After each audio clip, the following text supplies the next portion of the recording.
Today, I'd like to go over Alex Pereira. Now, Alex Pereira is a great striker and a great fighter.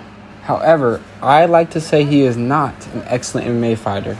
In fact, I think it is a really good thing that he lost his most recent fight, because hopefully this will lead the UFC to lean more back to being a sport rather than being a popularity competition. Now, Alex Pereira has not fought grapplers in the UFC, and he is really one of the people who benefits from Dana White privilege more than anyone else. Now, in 3 fights in the UFC, he got a title shot with not a great record, and maybe before that he gets a title shot. He's in like Michael Chandler, even, who was like a champion or fighting at the top level in other promotions. He was not in reputable promotions before the UFC, and he was not fighting at top level. So, in 3 fights, he was able to fight for the title. He didn't even fight Rob. He didn't fight Jared. He fought a random guy. I can't remember his name, who didn't have a great record. It was Andreas Michailidis, who after that fight lost his next fight, was promptly kicked out of the UFC, and now is on a 3-loss streak right now in a different organization. Then Bruno Silva, which is a good fighter but not an elite fighter, and then Sean Strickland, when he was all right back then, but he's much, much better now. And he beat Sean Strickland and got a title shot off that. So I think he really hasn't fought any real grapplers his entire career. The best grapplers he's fought are Jan Blachowicz and Magomed Ankalaev, who are both strikers in actuality. People think Ankalaev's a grappler because of his beard, but he's really a striker. And Jan is a striker too, who both do have grappling. They're more balanced fighters, but they primarily strike in their fights. Something that people don't recognize. Back to my main point, is a good thing he lost, because Alex Pereira and Sean O'Malley, fighters like that get fast-tracked to the top without fighting many grapplers, because the UFC loves an exciting, big-name striker with power who's getting a lot of knockouts to be the champion. They don't prefer grapplers to be the champion for ratings. That's why I think it's good they lost. Cause even though Magomed Ankalaev is a finisher, I think we can all agree he's not as exciting as Alex Pereira. And that is okay.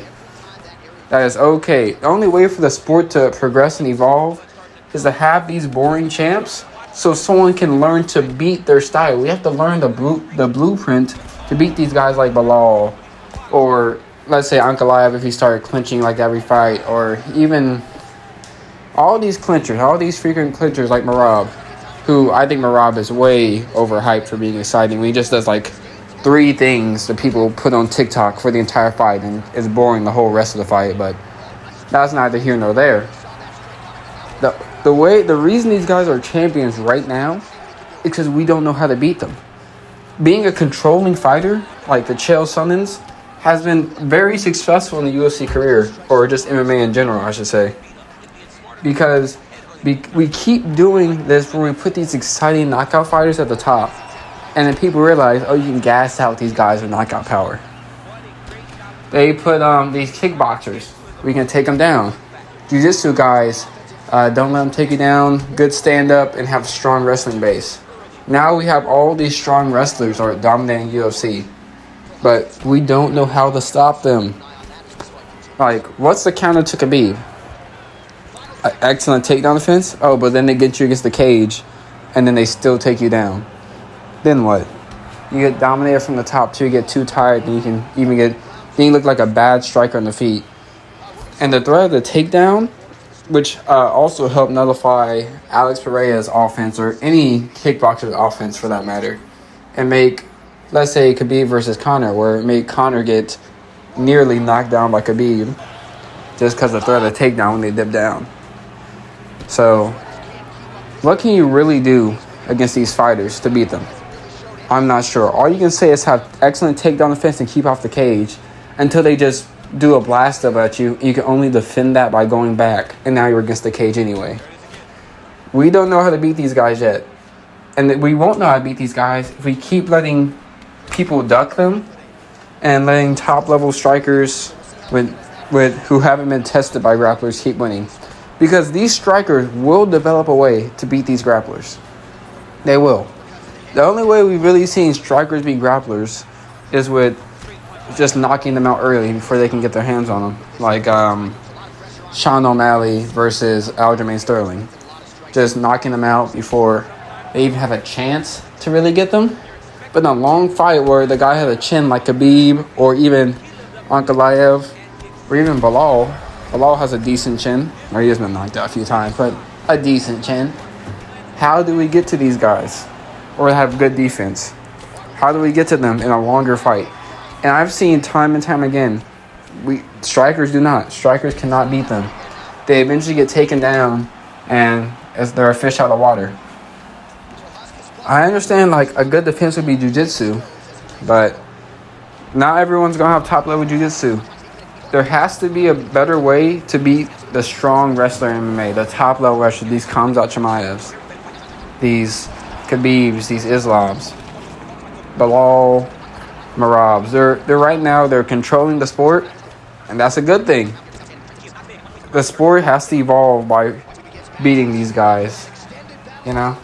There's no way the sport evolves. Like, right now, this is the meta, and because of this, it's supply and demand. Because of this, someone will find a way to beat them. Someone's sitting there right now, someone we probably haven't heard of, like a new prospect coming up thinking, man, this guy is controlling the division. And for a few more years while he's controlling it, he's going to be watching all the fights, learning his style.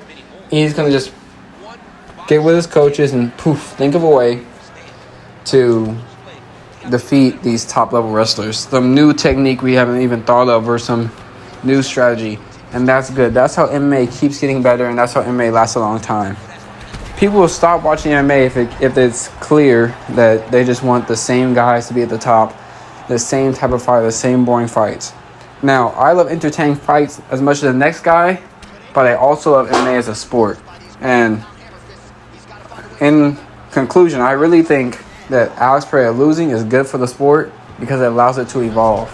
If he kept being the chance to duck Ankalaev like that, and keeps getting the chance to just fight strikers like Jiri, Jamahal, Khalil, who don't try takedowns at all. I think Jiri tried, 1-2 takedowns? Barely.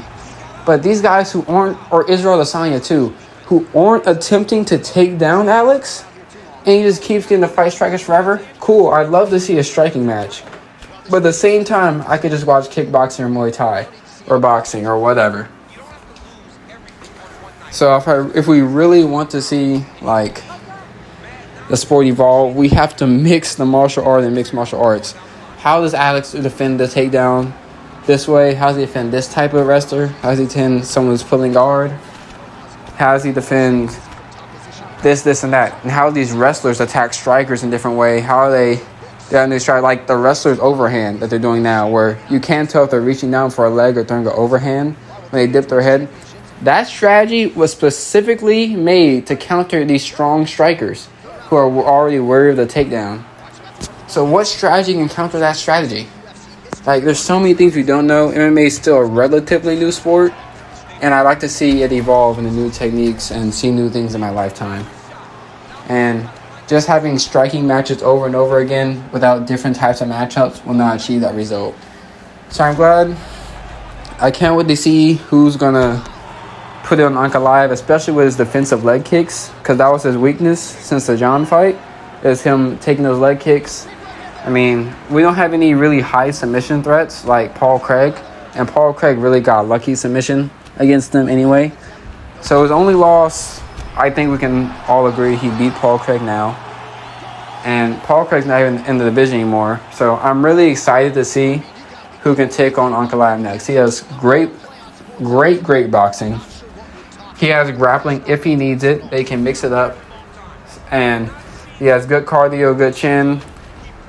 I don't see any weaknesses in his game. So I'm excited to see where the light heavyweight division is going to go from here.